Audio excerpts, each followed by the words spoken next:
Welcome to episode 2. Who knew that we would make it here? Thanks to all who have listened thus far and shared your words of encouragement. It's meant a lot to me, and I'm excited to see where this goes. Today, we talk about growing eyes, and you'll just have to listen in as I explain what that means shortly. Later on, I'll share a song with you in light of the holiday season, one take, one mic, Christmas tune, and end with some questions from you on the podcast and episode 1, Letting Go. For now, thanks for listening. I hope you enjoy.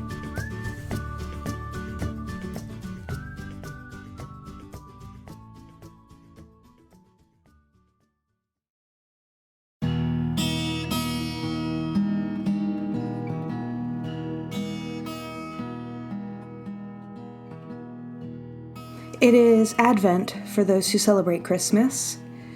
Advent, the 4 weeks that lead up to Christmas Day. It's a time of waiting, remembering, marking the time by recalling the moments, songs, and scripture that lead up to the birth of Jesus. It's gestation time, not just for the baby in Mary's womb, but also for those who are mindful during the season. How different things are today for expectant mothers than when Mary was making the journey to Bethlehem. Modern technology allows mothers and fathers to know how their baby is growing. It's a baseball. It's the size of an orange. It's the size of a coconut now. You see, research tells us that at about week 4 of pregnancy, the optic nerve begins to develop. In the following months, retinas start to perceive light. Lids move and open.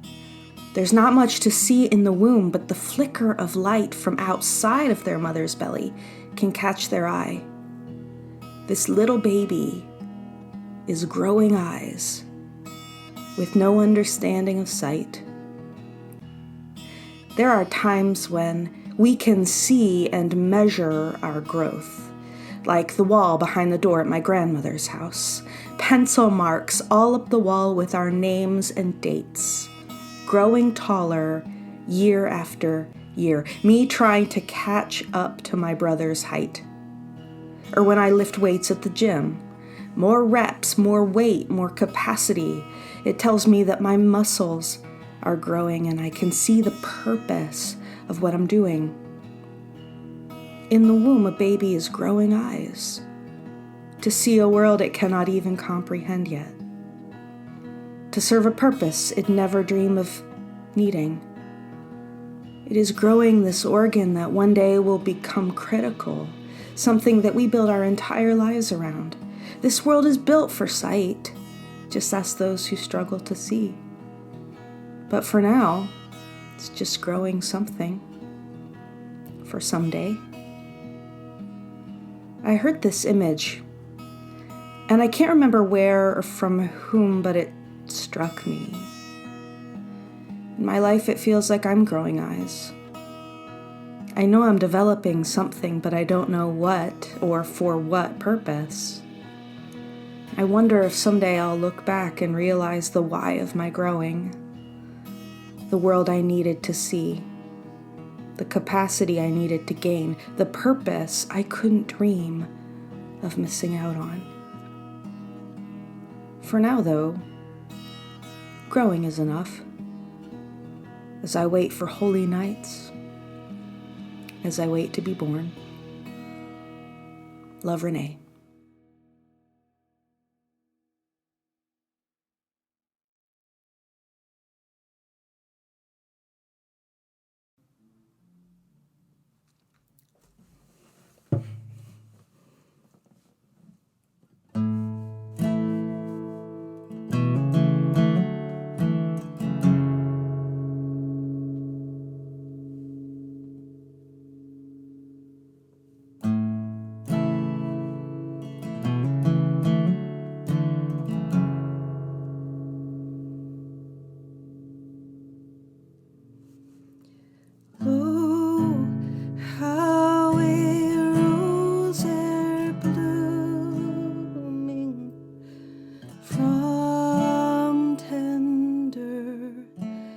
stem has sprung.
lamb hath sprung, and of a Jesse's lineage coming, as men of old have sung.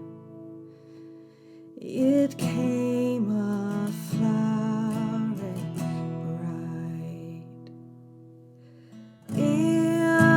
amid the cold of a winter, when half spent was the night.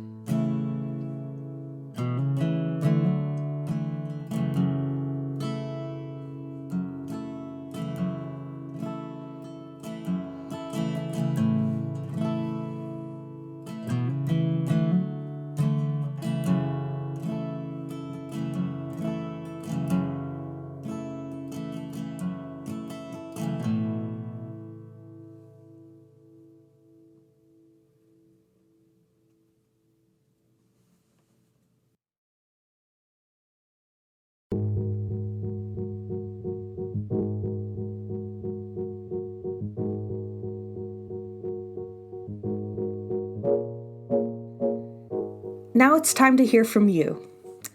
As always, if you want to get in touch with me, share a thought, a story, or a question, feel free to contact me at lovereneepodcast@gmail.com.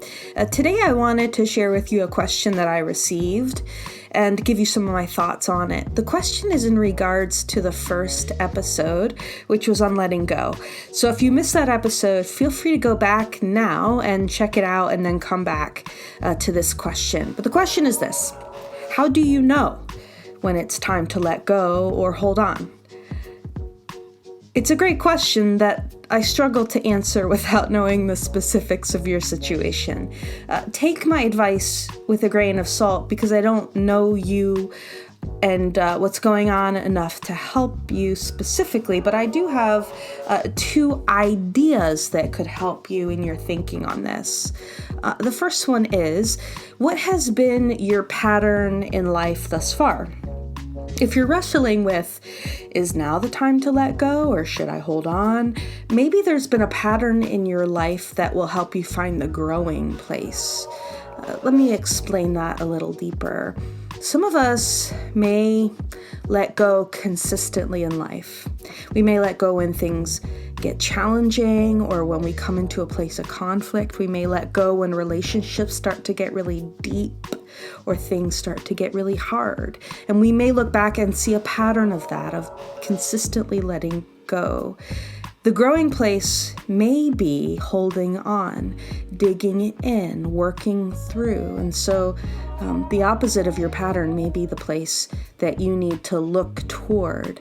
Others of us, and I would put myself in this place, tend to hold on too long. We tend to hold on in situations and to situations that perhaps were no longer good for us a long time ago. And for us, the growing place would be letting go. I love comfort. I like knowing what's coming each and every day. And so for me, letting go is the scary thing. It's the growing place for me as opposed to holding on. And so for me, that's kind of why I wanted to talk about letting go, because it was a way that I was growing in a place where I was really finding meaning in my life lately. So look at the pattern present in your life, and the opposite of your pattern may be the growing place. Maybe. Again, I don't know the specifics, but that might be helpful to you in your life right now. The other thought that came to mind in regards to the question is this: what would be the purpose? What would be the purpose of letting go, or what would be the purpose of holding on? What is your purpose in this place and situation? If your purpose for holding on is pride or ego or appearance, then maybe there's a better purpose and something for you to look into. So is there a purpose at work here? What is it? Is it worth it? Are you seeing good things come out of that purpose? So purpose might be helpful in helping you determine whether it's time to let go or hold on. Those are my 2 thoughts in regard to that question. Thank you so much for sharing it and asking it, and I hope that's helpful to you. Again, if you have a question, thought, or story that you'd like to share, feel free to email me at loverenepodcast@gmail.com. That is love, Renee, Renee, podcast@gmail.com.